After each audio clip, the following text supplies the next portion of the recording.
Bismillah, Assalamualaikum warahmatullahi wabarakatuh. Alhamdulillahirabbil alamin.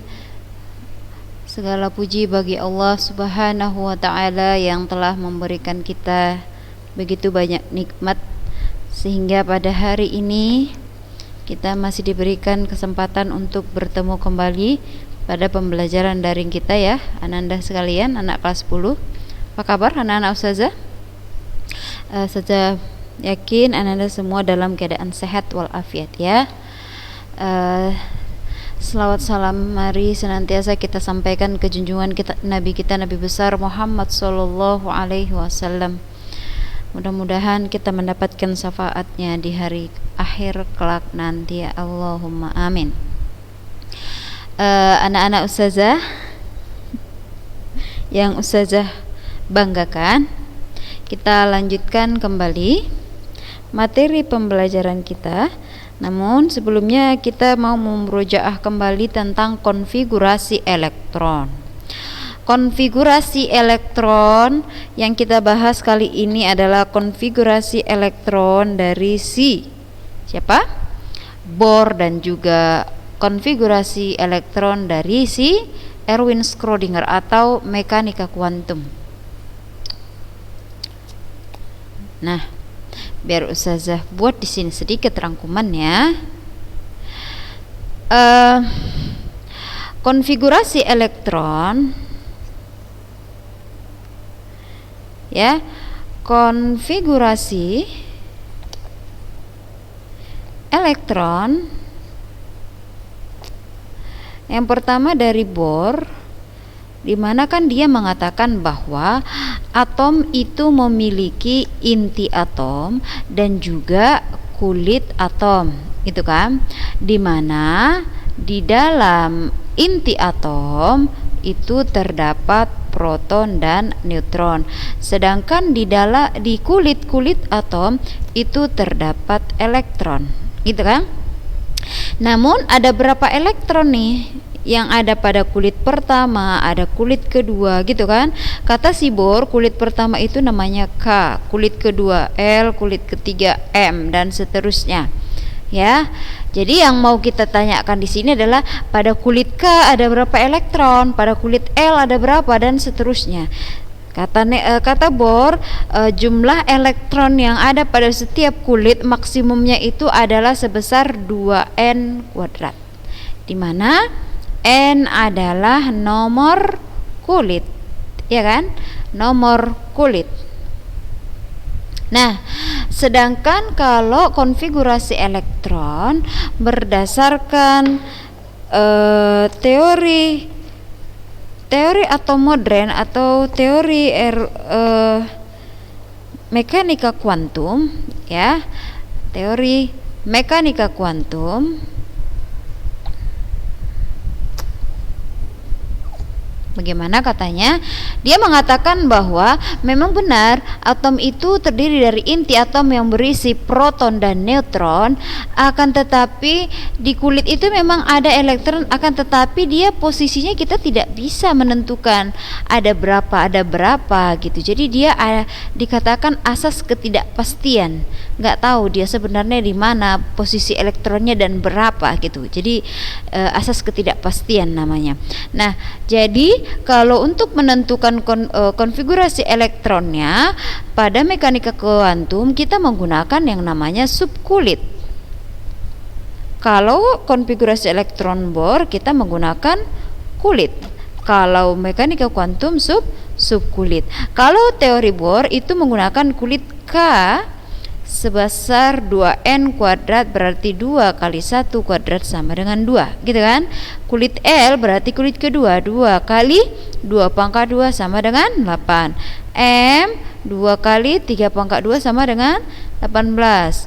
N 2 kali 4 kuadrat sama dengan 32. Begitu juga seterusnya. Sedangkan untuk mekanika kuantum, kita bahasannya adalah subkulit. Di bawahnya si kulit, subkulit ya. Subkulit ada 4. Ada S, P, D, dan F. Ini Ustazah memurojaah sedikit ya. SPDF. Di mana subkulit S itu maksimum elektron ada 2. Ya, maksimum ya, boleh lebih kecil, boleh maksimum. Yang ini juga maksimum. Ya, subkulit S elektron maksimumnya 2, subkulit P 6, subkulit D 10, subkulit F 14. Sudah? Di mana elektron ini memiliki tempat yang bernama orbital. Udah, dia memiliki tempat yang namanya orbital, di mana orbital itu biasanya digambarkan dengan kotak ataupun bulat. Jadi kalau subkulit S orbitalnya 1, subkulit EP orbitalnya 3, subkulit D orbitalnya 5, dan subkulit F orbitalnya 7. Itu ya, ini diingat ini anak-anak saja ya. Ini adalah inti kita. Nah, jadi kalau misalnya ada sebuah soal, tentukanlah konfigurasi elektron dari, sudah, kita cari dulu dari sini. Misalnya kita ambil adalah si BR nih, BR. Nomor atomnya 35, nomor massanya 80. 35, benar nggak itu 35? Iya, 35 80. Baik, 35 80. BR 35 80. Itu ya. Nomor atomnya 35, nomor massanya 80. Baik. Tentukanlah konfigurasi elektronnya, baik dia sesuai dengan kulit atom ataupun subkulit, gitu kan? Baik, kita mulai dari yang kulit. Kulit K 2 L 8. Ingat ya, kalau dikatakan konfigurasi elektron, berarti yang kita pakai adalah elektronnya. Ini elektron itu kan sama dengan nomor atom, ya kan? K2L8 M18 sudah berapa? 2 tambah 8 10. 10 tambah 18 28. Sisa berapa lagi nih? Berapa lagi? 28 tambah berapa bir 35? Sisa 7. Berarti di sini N7 gitu. Betul ya? 10 28 tambah 7 20 35. Oke. Udah, sampai sini dia. Kalau dia kalau dia itu bor. Namun kalau misalnya kita minta subkulitnya. Nah, kalau misalnya dia minta yang subkulit, itulah kita pakai ini, aturan ini. Yang mana dia ya? Ini dia. Ini dia. Ya. Kita menggunakan kaidah Aufbau, aturan Aufbau ya. Jadi diisi mulai dari tingkat energi paling rendah. Yang mana energi paling rendah ini? Ini dihafalkan, ini harus tahu kita tingkatan dan urutannya. Kayak kemarin ada pertanyaan, Ustazah ini kayak mana sih cara membacanya gitu kan? Oke, biar Ustazah ajari cara menghafalnya dengan gampang, sehingga dengan menuliskan saja nanti Ananda sekalian udah bisa langsung gitu. Perhatikan cara Ustazah. Perhatikan cara gampangnya mengingat urutan-urutan itu. Jadi yang pertama tuliskan di sini. Tuliskan dulu angka 1 sampai 7. 1 2 3 4 5 6 7. Sudah? 1 sampai 7 kasih semuanya S. Sudah? Sudah. Berikutnya sekarang dimulai dari angka 2. Angka 2 sampai angka 7. 2 3 4 5 6 7. Habis subkulit S, subkulit apa? Subkulit P ya. P P P P P P. Sudah. Habis subkulit P, subkulit apa? Subkulit D ya. Tadi kita memulainya dari 2, sekarang kita mulai dari 3. Di sini buat 3 4 5 6 7. buat subkulit D, D, D, D, D. Sudah? Lalu sekarang kita mulai dari angka 4 sejajar ya. Angka 2 sejajar dengan 2, 3 dengan 3, 4 dengan 4, gitu ya. Sekarang kita mulai dengan 4. 4, 5, 6, 7. Ini subkulit F, F, F, F. Selesai. Sampai situ aja. Sampai ini aja yang ada. Sudah, lalu kita tarik tanda panah begini. Dah. Lalu ke sini. Lalu ini. Nah, serong-serong dia. Lalu ini sini. Lalu ke sini, ke sini. Lalu ini ke sini. Ya. Ini pasangannya ke sini, ke sini. Ini juga pasangannya ke sini, ke sini. Ini pasangan ke sini dan ini sendirian. Ya. Jadi kalau kita tuliskan caranya kayak mana Ustazah? Ini mulai dari sini. Dimulai dari sini. 1S. Habis nih baru ke sini. 2S. Ini 2, ini 2. Habis ya.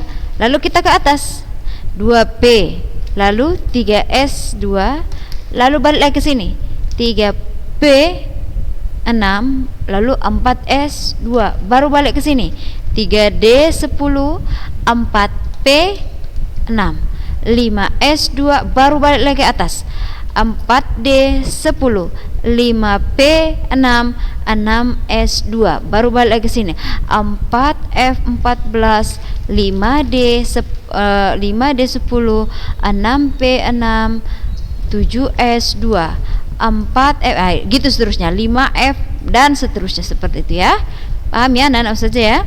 Jadi 1S2, 2S2, 2P6, 3S2, 3P6, 4S2, 3D10 dan seterusnya. Gitu ya. Saya harap Anda semua sudah bisa ya membuat urutan Aufbau ini. Nah, jadi kalau kita sudah tahu itu, barulah kita kembali lagi ke sini. Membuat konfigurasi subkulitnya sebanyak 35, Jadi tetap kembali patokan kita adalah yang tadi aturan Aufbau. Buat ya sampai 35. 1S2, 2S2, 2P6, 3S2, 3P6, 4S2. Udah berapa ini? 10, 20 masih. Setelah 4S2, 3D10. Hitung, udah berapa ini? 10, 20, 30. Sekarang lanjut. Kurang berapa lagi? Ini semua 35. Ya, 35. Tadi di sini sudah 30. Berarti berapa kurangnya? 5 lagi, ya kan? 5 lagi. Setelah 3D, apa berikutnya? 4P. 4P harusnya kan 4P6 ya. Harusnya 4P6, akan tetapi kita cuma butuh sampai 5 karena kan ini cuma 35. Maka boleh kita buat 5 di sini. Ya nggak boleh lebih dari 6 karena P itu maksimumnya adalah 6 gitu. Coba kita hitung. Ini 10, 20, 35. Nah, inilah dia konfigurasi elektronnya untuk subkulit. Ya, paham ya anak-anak ustazah semuanya?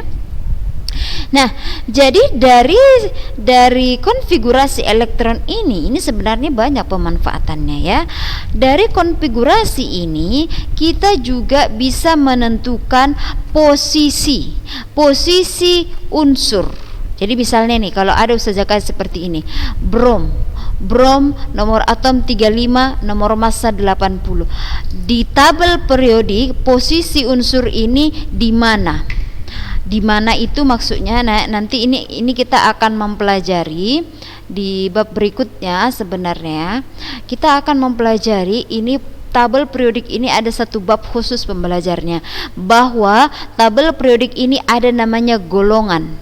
Golongan itu dari atas ke bawah ini golongan 1A, 2A, 3A, 4A dan seterusnya.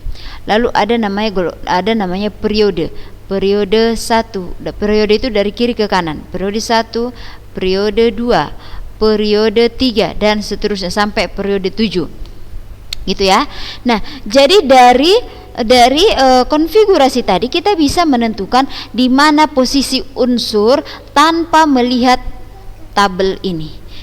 Kita bisa menentukannya tanpa melihat tabel. Sudah? Bagaimana caranya Ustazah? Baik, perhatikan. Sudah? Perhatikan caranya seperti apa. Nah, baik. Kalau kita mau menentukan di mana posisi daripada unsur ini,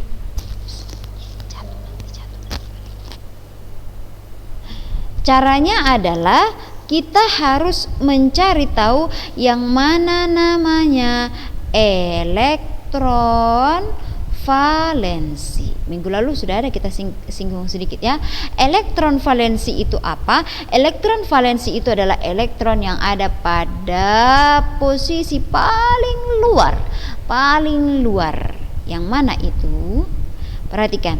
Berdasarkan ini ya, berdasarkan aturan konfigurasi elektron Bohr maupun si mekanika kuantum, kita bisa menentukan periode dan golongannya. Akan tetapi ada yang lebih spesifik, ada yang tidak, gitu kan? Ini elektron valensi itu adalah elektron terluar. Kalau berdasarkan ini, siapa elektron terluar? Inilah dia, ini paling belakang, gitu. Sudah. Jadi golongannya ya, golongannya dilihat dari elektron valensi. Ini kalau dia pakai sistem Bohr ya. Sedangkan periodenya dilihat dari jumlah kulit. Ini untuk atom Bohr. Yang mana rupanya golongan, yang mana periode saja saya jelaskan lagi. Tadi ada namanya golongan, ada namanya periode. Golongan itu ini dari atas ke bawah ya, golongan 1, golongan 2, golongan 3 gitu ya. Periode itu adalah dari kiri ke kanan. Periode 1, 2, 3 dan seterusnya. Jadi kita bisa menentukan posisinya di golongan berapa, periode berapa gitu. Ini dia caranya kalau menurut teori Bohr. Sudah? Coba kita tes ini, kita tes unsur ini berada di golongan berapa, periode berapa berdasarkan prinsip Bohr. Golongan tadi adalah sesuai dengan elektron valensinya. Elektron valensi dari sini berapa?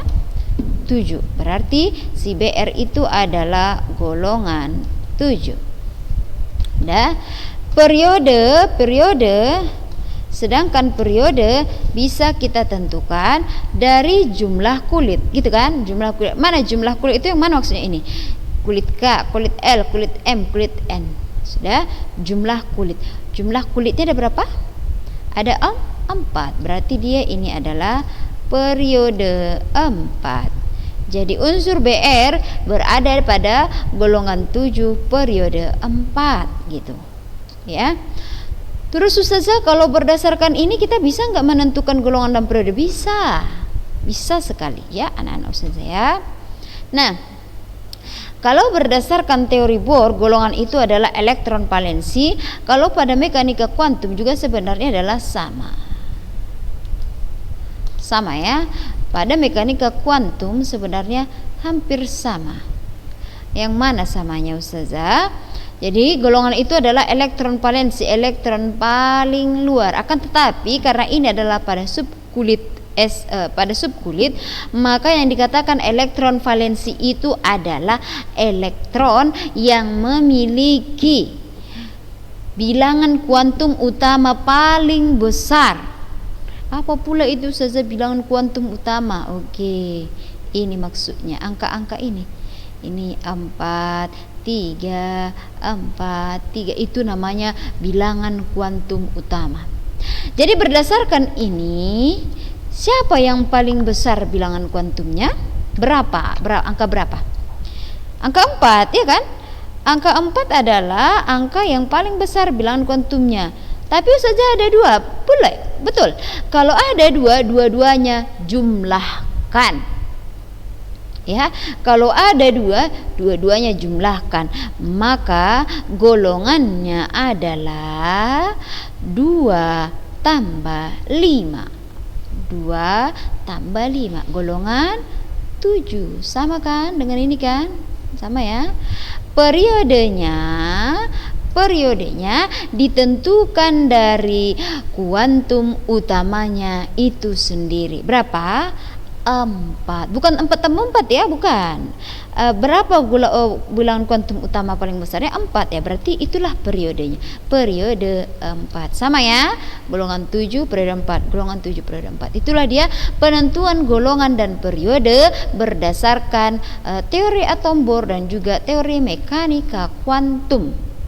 Ya, mekanika kuantum. Nah, itulah yang akan kita bahas ini berikutnya nih. Ya, teori mekanika kuantum. Jadi dia mengatakan bahwasanya, ya, tadi udah ya, ini pengisian orbital kita buat nanti. Udah, elektron valensi sudah. Nah, inilah yang akan kita bahas tentang bilangan kuantum. Ini adalah teorinya mekanika kuantum, bahwa ada 4 bilangan kuantum. Ini adalah untuk menentukan posisi daripada si elektron tadi ya. Jadi kalau mau menentukan posisi elektron dengan menggunakan bilangan kuantum, itulah katanya si Erwin Schrödinger. Di mana bilangan kuantum itu ada 4. Yang pertama, bilangan kuantum utama disimbolkan dengan N. Yang kedua, bilangan kuantum azimut yang disimbolkan dengan L. Dan yang ketiga, bilangan kuantum magnetik yang disimbolkan dengan M. Yang keempat, bilangan kuantum spin yang disimbolkan dengan S. Sudah?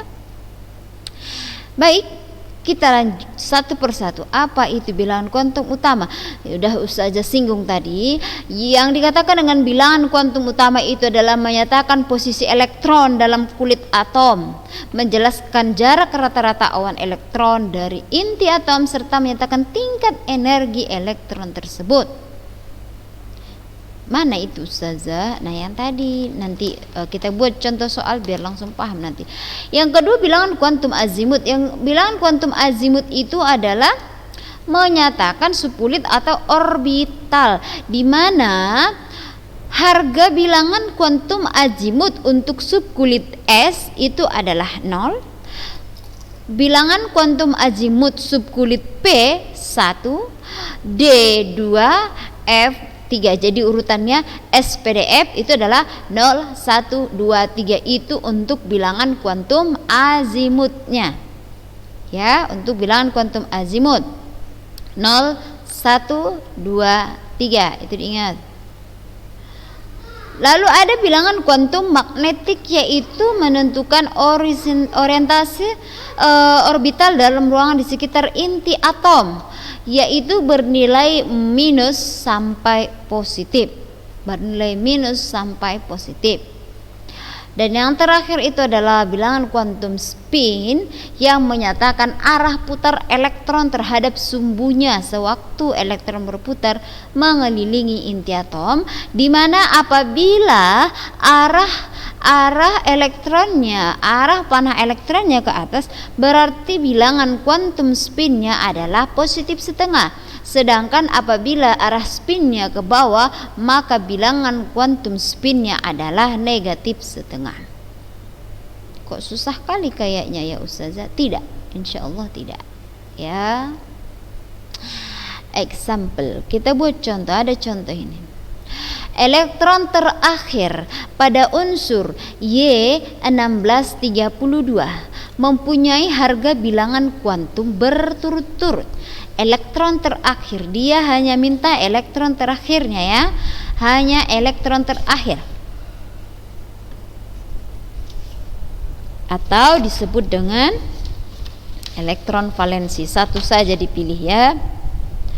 Baik, kita buat pembahasannya. Y1632. Kita buat di sini pembahasannya.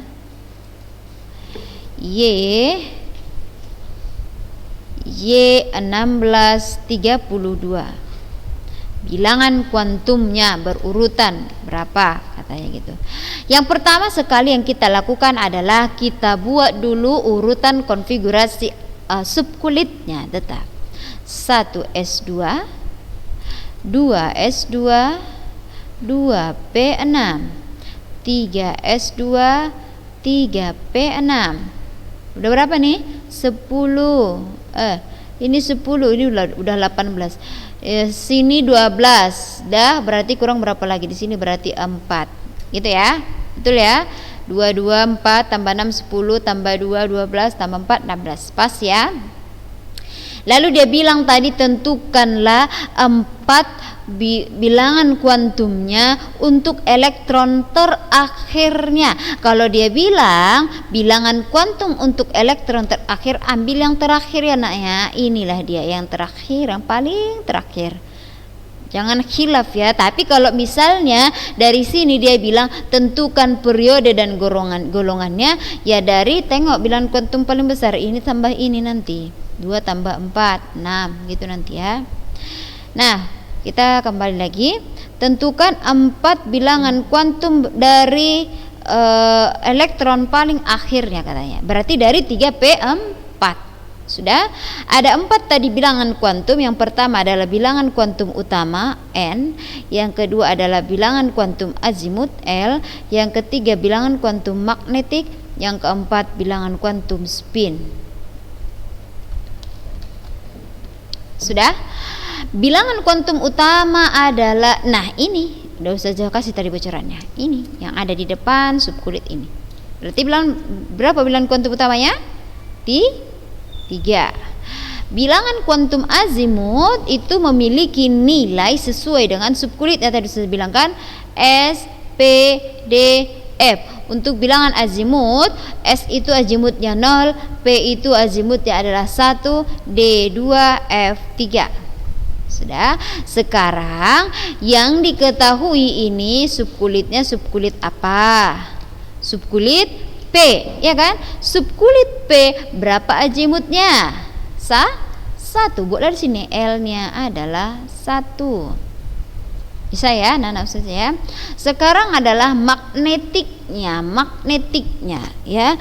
Kalau untuk magnetik ini, inilah yang pakai aturan Hahn ya, dan juga si Aufbau tadi, masuklah dia ini semua ya, aturan penulisan elektron. Bagaimana caranya? Perhatikan. Untuk menulis magnetiknya, kembali kita subkulit. Subkulit P, berapa orbitalnya saya bilang? Kotaknya berapa? Kotaknya berapa? Subkulit P 3p4.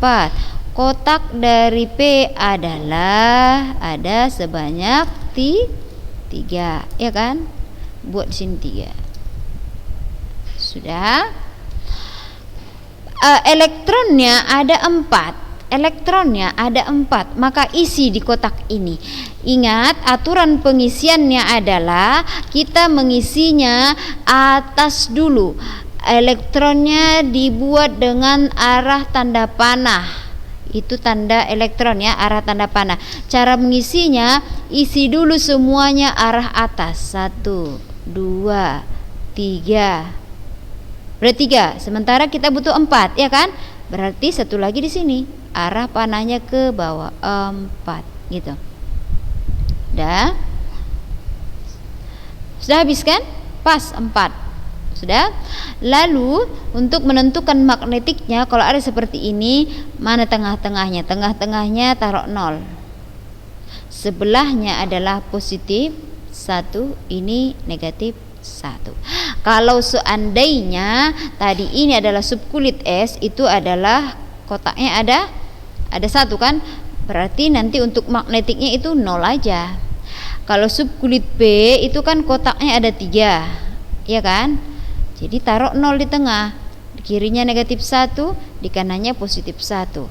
Kalau subkulit D itu kan kotaknya ada 5, 1, 2, 3, 4, 5.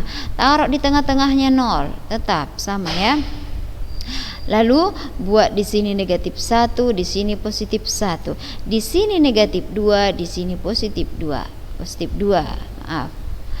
Kalau dia subkulitnya adalah subkulit F, kotaknya ada berapa? 1, 2, 3, 4, 5, 6, 7. Sudah, kotaknya ada 7, tetap pilih tengah-tengahnya. Di tengah-tengah itu adalah 0. Kiri min 1 positif 1, min 2 positif 2, min 3 positif 3. Gitu ya anak-anak ustazah ya, gampang ya. Nah, jadi kembali lagi kita ke sini. Udah ada 0, positif 1 dan negatif 1. Jadi kalau begitu berapa bilangan magnetiknya? Bilangan magnetik itu adalah bilangan di mana elektron terakhir diisi, elektron paling akhir diisi. Tadi kan 4 ya kan, 4 elektron si P kan. Jadi kita terakhir mengisinya di mana? 1, 2, 3, 4. Yang terakhir yang arah bawah ini kan, yang arah bawah ini terakhir kali kita isi kan. Berarti bilangan kuantum magnetiknya adalah negatif 1 gitu. Magnetiknya adalah negatif 1. Spinnya bagaimana? Spinnya adalah untuk arah. Jadi tadi arah terakhir kita mengisi adalah arah bawah kan? Arah bawah. Ingat, apabila arah terakhir kita mengisi arah panahnya ke atas, maka spinnya adalah positif setengah. Apabila arah panahnya ke bawah, maka spinnya adalah negatif setengah. Ini dia. Sudah? Tadi ini kita mengisi terakhir di arah ke bawah. Berarti spinnya adalah berapa? Negatif setengah. Oke, baik. Jadi di sini urutannya N-nya 3, L-nya 1, M-nya minus 1, dan S-nya minus setengah. Coba kita lihat ada nggak di opsi itu? Ya. N-nya 3, L-nya 1, M-nya negatif setengah, negatif 1, dan S-nya negatif setengah. Ini dia, ada jawabannya adalah C gitu. Gampang ya anak-anak ustazah ya. Nah, demikian saja waktu kita sudah habis. Ustazah mau kasih exercise untuk ananda sekalian. Coba kalau ada yang mau ditanyakan ya. Dan juga kalau ada khilaf, ustazah hitung-hitungannya, maklumlah ustazah pasti adalah khilaf-khilafnya ya. Apalagi kalau mengajarnya lagi gendong adiknya, agak terkurang konsentrasinya sedikit, tapi mohon maaf lah, saja berusaha untuk semaksimal mungkin pastinya. Jadi ini kerjakan, kalau masih kurang silakan berkonsultasi dengan saja. Kalau agak lama dibalas chatnya, jangan berkecil hati, insya Allah akan saja balas itu ya. Ustazah kasih tugasnya satu saja. Ini dia tugasnya. Tentukanlah konfigurasi elektron. Ini baik dia Bohr dan juga mekanika kuantum ya. Sudah. Dari unsur apa ustazah buat ya, unsur siapa ya, timbal.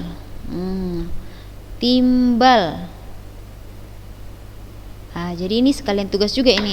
Timbal itu unsurnya apa? Sudah, cari unsurnya apa, terus nomor atomnya berapa, nomor massanya berapa, lalu cari konfigurasi elektronnya berdasarkan Bohr dan juga mekanika kuantum. Selanjutnya dan 4 bilangan kuantumnya. Kuantum elektron terakhir.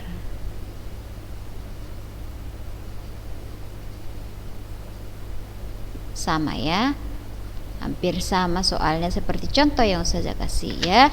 Jadi soal kita itu caranya cari dulu unsurnya, unsur apa, nomor atom berapa, nomor massa berapa, baru cari kayak gininya nih, nomor konfigurasi bornya, baru cari juga konfigurasi sesuai aturan mekanika kuantum, lalu tentukan dia nih keempat bilangan kuantumnya ya. Demikian, barakallahu fikun. Kita tutup dengan doa kafaratul majlis. Subhanakallahumma wa bihamdik asyhadu an la ilaha illa anta astaghfiruka wa atubu ilaik. Assalamualaikum warahmatullahi wabarakatuh.